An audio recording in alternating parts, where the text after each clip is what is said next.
Isang mapayapang araw sa iyo. Welcome to One Mission Gospel, isang pag-aaral mula sa Biblia. Panimula, kapag ipinamamalagi ng Diyos ang kanyang puso sa iyo.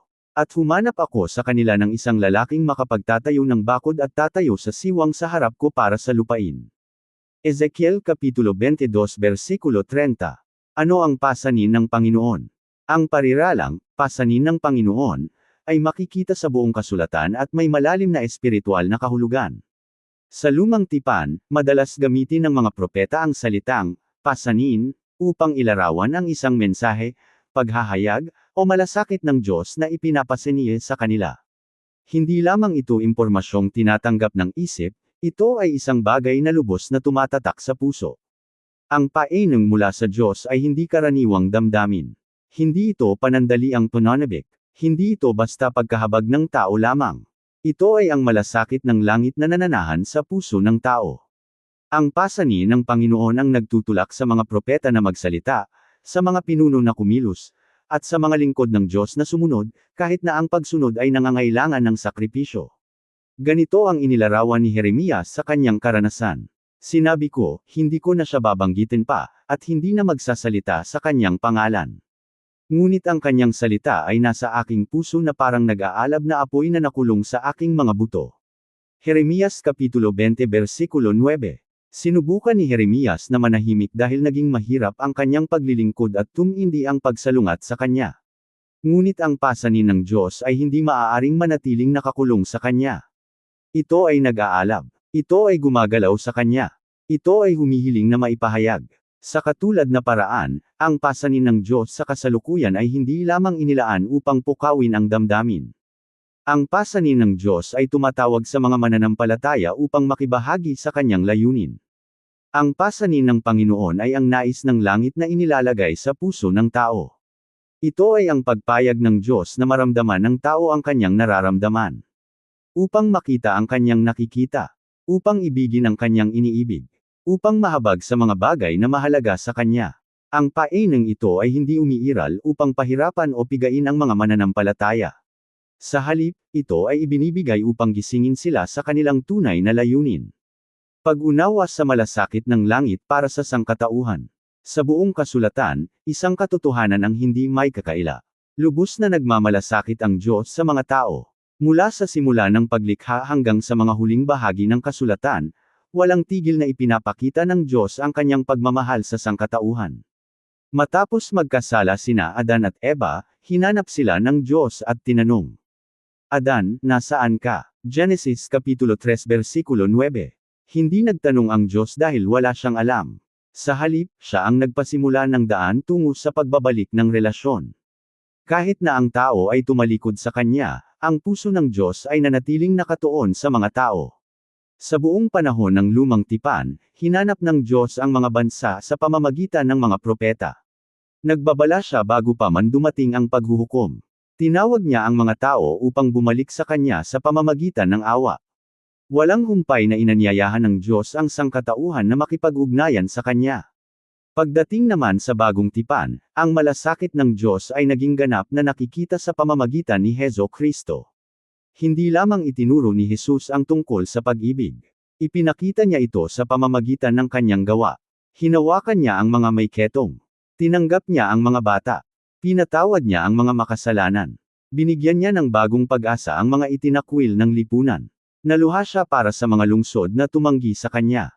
At nang makita niya ang mga tao, puno siya ng malasakit. Nang makita niya ang mga pulutong, naawa siya sa kanila.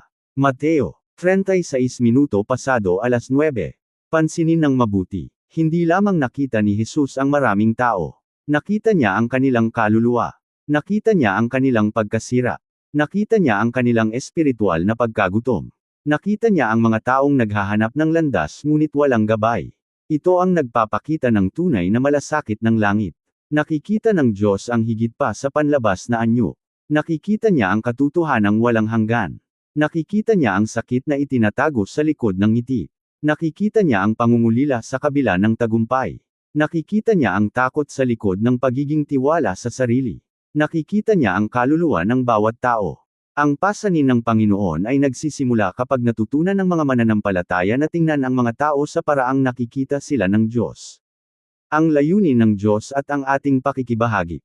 Ang pangunahing layunin ng Diyos ay laging nakatuon sa pagtubos. Sa buong kasaysayang nakatala sa Biblia, walang tigil na kumikilos ang Diyos upang ibalik ang sira na dulot ng kasalanan. Tinawag niya si Abraham upang maging pagpapala sa lahat ng bansa. Itinaas niya si Moises upang palayain ang mga tao mula sa pagkaalipin. Nagsugo siya ng mga propeta upang paalalahanan at ibalik ang bayan sa kanya. Ipinadala niya ang kanyang anak upang hanapin at iligtas ang mga naligaw. Ito ang ipinahayag ni Jesus. Sapagkat ang anak ng tao ay dumating upang hanapin at iligtas ang mga naligaw. Lucas Kapitulo 19 versikulo 10. Hindi nagtapos ang layunin ng Diyos sa pagkamatay ni Jesus sa krus. Matapos ang kanyang muling pagkabuhay, nagbigay siya ng utos sa mga mananampalataya. Kaya't humayo kayo at turuan ang lahat ng mga bansa. Mateo Kapitulo 28 versikulo 19. Pansinin ang mahalagang punto. Hindi sinabi ni Jesus, "Manood kayo mula sa malayo." Hindi rin niya sinabi, "Pagmasdan lamang ninyo ang ginagawa ko." Sa halip, inanyayahan niya ang mga mananampalataya na makibahagi sa kanyang gawain. Kaya ng Diyos na isagawa ang kanyang layunin ng mag-isa. Ngunit sa kanyang karunungan at pag-ibig, pinili niyang isama ang mga tao upang makibahagi sa kanyang mga plano. Ang mga mananampalataya ay nagiging mga saksi kay Kristo, mga tagapagdala ng katotohanan, mga kasangkapan ng pagmamahal at malasakit, mga sugo ng pagkakasundo, mga manggagawa sa anihin ng Diyos. Ang pakikibahagi sa layunin ng Diyos ay hindi lamang nakalaan para sa mga pastor, ebanghelista, o misyonero. Ang bawat mananampalataya ay may natatanging bahagi sa atas ng langit. May ilang magsasalita sa harap ng maraming tao. May ilang magtuturo. May ilang mananalangin. May ilang magpapalakas ng loob ng iba. May ilang maglilingkod ng tahimik. May ilang gagabay sa paglago ng ibang mananampalataya. Magkakaiba ang mga atas, ngunit iisa ang layunin. Bakit mahalaga ang paineng ito sa kasalukuyan? Ang makabagong panahon ay mayroong mas maraming kagamitan, kaalaman, at ugnayan kaysa sa mga naunang henerasyon. Ngunit sa kabila nito, marami pa rin ang namumuhay ng may matinding kawalan ng kabuluhan. Ang mga tao ay naghahanap ng tunay na pagkakakilanlan. Naghahanap ng pagtanggap at kabilang sa isang samahan. Naghahanap ng kapayapaan. Naghahanap ng tunay na kahulugan ng buhay. Naghahanap ng pag-asa. Marami ang nagsisikap na punan ang espiritual na pagkagutom sa pamamagitan ng tagumpay, relasyon, material na yaman, aliw, at mga natamong karangalan. Ngunit ang puso ng tao ay nananatiling hindi mapakali hanggat hindi ito nakasasama sa Diyos. Kaya't ang pangangailangan para sa pasanin ng Panginoon ay nananatiling napakahalaga at kailangan ngayon. Patuloy na nagdurusa ang mga tao. Patuloy na nasesire ang mga pamilya. Patuloy na nahihirapan ang mga pamayanan. Milyon-milyon pa rin ang namumuhay ng walang pag-asa at walang kaalaman tungkol kay Kristo. Kasabay nito, may isa pang panganib na kinakaharap ng mga mananampalataya, ang pagiging walang pakialam sa espiritual na aspeto ng buhay. Maaaring abala tayo sa pang-araw-araw na gawain at makalimot sa katotohanang walang hanggan. Maaaring maging abala tayo sa mga gawain sa simbahan ngunit makalimot sa tunay na layunin ng Diyos. Maaaring maging komportable tayo sa ating sariling kalagayan habang ang mga tao sa paligid natin ay nananatiling naliligaw ng landas. Ang pasanin ng Panginoon ang gumigising sa mga mananampalataya mula sa kawalan ng gana sa espiritual na buhay.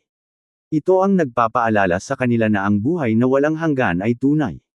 Ito ang nagpapaalala na ang kaluluwa ng bawat tao ay napakahalaga. Ito ang nagpapaalala na ang layunin ng Diyos ay patuloy na isinasagawa hanggang sa ngayon. Ano ang ating tatalakayin sa aklat na ito? Ang aklat na ito ay isang paanyaya.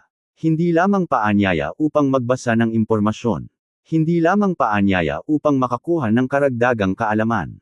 Ito ay paanyaya upang makilala at maranasan ang puso ng Diyos. Sabay-sabay nating tatalakayin ang mga sumusunod. Ang Diyos na patuloy na naghahanap sa tao. Ang halaga ng bawat kaluluwa. Ang pagtagumpay sa takot. Ang kapangyarihan ng banal na espiritu. Ang pakikinig sa panawagan ng mga naliligaw. Ang pamumuhay ng may malasakit. Ang pagharap sa mga pagsalungat. Ang paghubog ng pamumuhay na nakatuon sa pagbabahagi ng ebanghelyo. Ang pagtitiyaga sa paglilingkod. Ang panalangin at pagtutulungan sa espiritual na gawain. Ang paghahanda sa iba upang makibahagi rin. Ang pagpapatuloy sa layunin ng langit. Ang layunin ay hindi lamang upang pukawin ang damdamin. Ang layunin ay upang magdulot ng tunay na pagbabago sa buhay. Ang layunin ay hindi lamang upang makaramdam ng pasanin. Ang layunin ay upang maging handa at magagamit ng Diyos. Naway ang mga pahinang ito ay magdulot ng panibagong sigla sa iyong puso. Naway ang malasakit ng Diyos ay maging iyong sariling malasakit. Naway ang kanyang layunin ay maging iyong sariling layunin. Naway ang iyong tugon ay maging, narito ako, syugon mo ako. Maraming salamat sa iyong pakikinig. Ipagpapatuloy natin sa susunod na pag-aaral ang araling ito. Ako si Pastor Jeff Flores ang nagsasabing sa Diyos ang lahat ng papuri.